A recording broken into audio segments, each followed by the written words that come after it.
नमस्तुभ्यं भक्तों। श्री शिव महापुराण 5वीं उमा संहिता का 21वां अध्याय शीर्षक है संग्राम का फल। व्यास जी बोले, हे सनत कुमार जी, जब ब्राह्मण, क्षत्रिय, वैश्य और शूद्र ये चारों उसी ईश्वर के अंग से उत्पन्न हुए, तब इनमें कोई नीच स्थान को प्राप्त कैसे हो गया? अब आप मुझे यह बतलाइए। सनत कुमार जी बोले, हे व्यास जी, मनुष्य अपने स्थान को प्राप्त कर उसकी रक्षा करे, जैसे ब्रह्मत्व से गिरकर क्षत्रियत्व को प्राप्त होता है। ब्राह्मण का जन्म पाकर जो भोज्य अभोज्य को नहीं जानता है, वही क्षत्रिय होता है। इसी प्रकार वैश्य अपने धन से विधि पूर्वक अग्नि होम कर्म कराकर शेषान का भोजन कर क्षत्रिय योनि को प्राप्त करता है, इसमें कुछ भी संदेह नहीं है। इस प्रकार क्षत्रिय से संस्कार युक्त दक्षिणा सहित यज्ञों को करके अपने सभी शास्त्र धर्मों का पालन करते हुए अग्नि मंत्र से पवित्र आत्मा होकर ब्राह्मण हो जाता है।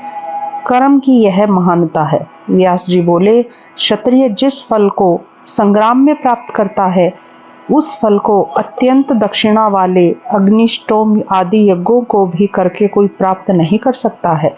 क्षत्रिय को शूरों की सेना में प्रवेश करके युद्ध करना ही सब धर्मों का लाभ है। जो युद्ध में पराजित नहीं होता, वह विष्णु लोक को प्राप्त होता है तथा उसे अश्वमेधों यज्ञों के फल भी प्राप्त होते हैं। हे व्यास जी, वीरासन, वीरशैया और वीर स्थान की स्थिति लोक प्रलोक में सर्वदा स्थिर रहती है। यूं तो युद्ध में प्राण त्यागना सब वर्णों के लिए पुण्यदायक है, किंतु क्षत्रिय के लिए तो उसका विशेष पुण्य फल प्राप्त होता है। युद्ध में सम्मुख आते हुए मारने की इच्छा करने वाले को, चाहे वह वेदांती हो या आतताई हो या कोई ब्राह्मण ही क्यों ना हो, उसको मारने से वह ब्रह्म हत्यारा नहीं होता है।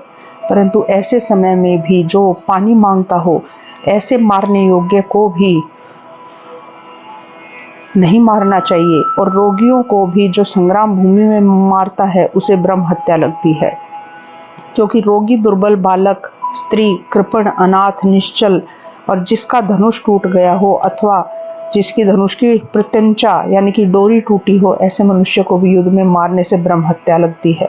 इसका विचार कर जो बुद्धिमान संग्राम प्रिय होता है, वह अपने अन्य फलों को प्राप्त कर लोक परलोक में सुखी रहता है। इस प्रकार श्री शिव महापुराण 5वीं उमा संहिता का 21वां अध्याय समाप्त होता है। श्री शिवाय नमोस्तुभ्यं।